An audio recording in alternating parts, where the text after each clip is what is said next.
finally got the right spring for the car. So this one was a broken spring. Wasn't sure what it was. It took me a couple weeks to find it through some research, but I eventually found it was a comp cams conical spring. Not many people had it. Only one place online had individual springs for sale in stock. So finally got the new spring. It's definitely the same as the ones that are in here. So I haven't run the engine. I just kind of mainly just checked compression until I got the right spring, because I didn't want to start ordering springs unless I knew that I would get compression back, and sure enough I did. So I'm going to take out this OEM spring, and I wanted to document kind of what that looks like. I did not find one video online showing how to do this on a Z06 with the heads on, so that's what I'm here to show you guys.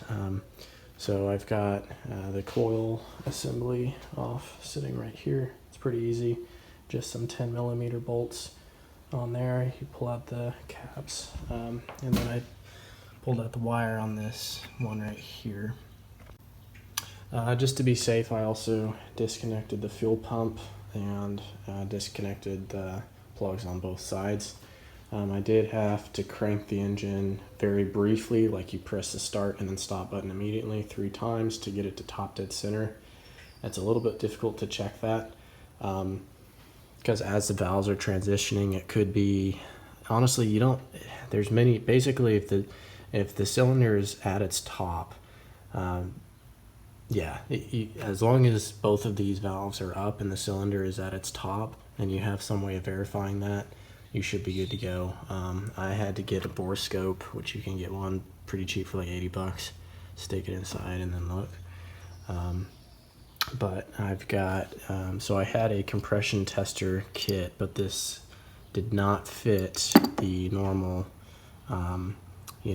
hose for pneumatics. So I had to, basically I put an O-ring I had and then wrapped a bunch of tape, and then this is threaded on here, and I gently threaded it on and it holds pressure really good. So I'm going to be using this. I'll tape this closed whenever I put pressure to the cylinder. Another very important thing is when I first tried to do this, it wouldn't work because these have a check valve in them, so they're not supposed to have flow through. So on some you can take it out. It's like a little Schrader valve in the bottom. Mine is like built into the assembly, so I actually had to get a piece of wire, coil it up to where it wouldn't blow into the cylinder, and then jam it past the check valve. And then there's another part that goes over that depending on what fitting you have for the spark plugs, and made absolutely sure that I wasn't going to blow that wire into the cylinder when I'm doing this. So got this all set up. Once I start this, it's gonna go pretty fast. I may not get the whole thing on camera. Another very important thing is no one really specifies which spring compressor works. The only one I have found with modification is this comp cams one. So you've got like a ball and it goes on here. This did not fit, however, even though it says it does. Definitely does not fit. I had to grind down these intersections on both sides for it to actually get around the spring on the Z06. I believe it probably would be the same on the LSX or the Z01s. Once I did that, I grounded it down. It worked okay. Another important thing is you want to make sure that this is like not one way or the other, that it's flush whenever you bolt this in. Another thing I recommend is put some oil on this before you bolt it down. You don't have to get this super tight. You just need to make sure they're snug so this doesn't, well, a little more than snug. And the third thing is that these bolts did not quite fit. They say use the shorter bolts. The shorter bolts are still slightly too long. So I had to use a second washer for it to not bottom out on the Z06. So some quick tips there. But after I did all of those things, it did work. Another extremely important thing is I tried to do this before, and every time I went to compress the valves, this one would just pop down with the guide, or sorry, with the retainer and this upper, disc right here. And what I actually had to do is, this is when I had the spring broken, so it was a little bit easier, is I put compressed air on it to push back up on the valve. Then I got a socket over just this top part, and lightly just tapped down a few times to break this seal, because this is all kind of frozen together when you first pull these out.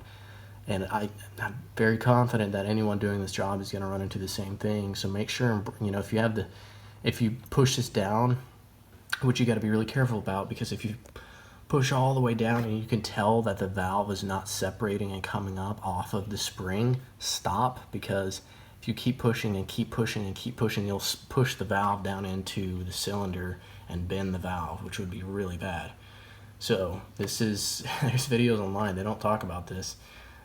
You've got to make sure and break this connection loose, otherwise you'll be spending a bunch of time on this. So I get a little socket, pop this to where I know this is a little bit loose in here, or at least it's going to be freely moving. That way when I do start pressing these down, I know I can immediately start to see that this valve stays up because of the compressed air, but I'm pushing down just the spring. So very important tip, but make sure and do that. Otherwise just go really slow. And if you see that you're pushing down the springs and not and with the valves, then stop and reassess. Always re-grease this as best as you can. If you can do it every time, just go ahead and re-grease it. Get a little bit of grease down in here, definitely get some on this ball bearing at the front, and then grease the threads.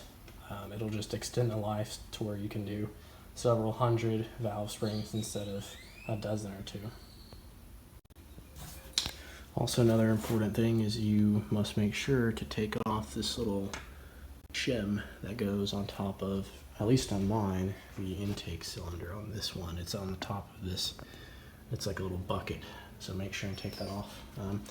This is what I'm going to use. I'm going to push it over here with compressed air and just give it a few gentle taps to just kind of break this loose from the valve. The reason why this works is it's like the valve is being pushed up, and then if you give it a shock, it kind of loosens this stuff up in here, at least enough. If you keep running into issues, you could also put some oil in there and try it a couple more times until you feel like you've broken it loose. Very carefully while wearing safety glasses. Got it just far enough down, very gently, very slowly. I can see the valve starting to come up. Pulled out the retainers on the bad one. Now gently let up. It's very easy to lose these, be very careful. Take your time and try to get these out. Now, arguably at this point, also be careful, sometimes there's shims in the bottom of this guy. Arguably at this point, you can turn off your air, let your air compressor rest a little bit. If you do have it at top dead center, and your valve shouldn't, it should probably just stay where it's at. If I were you, assume it will fall, you know. You can also put some sort of zip tie up at the top or pull it slightly to one direction very carefully, that way it doesn't fall back into the cylinder. But in reality, it's probably only a ½ an inch from touching the cylinder right now.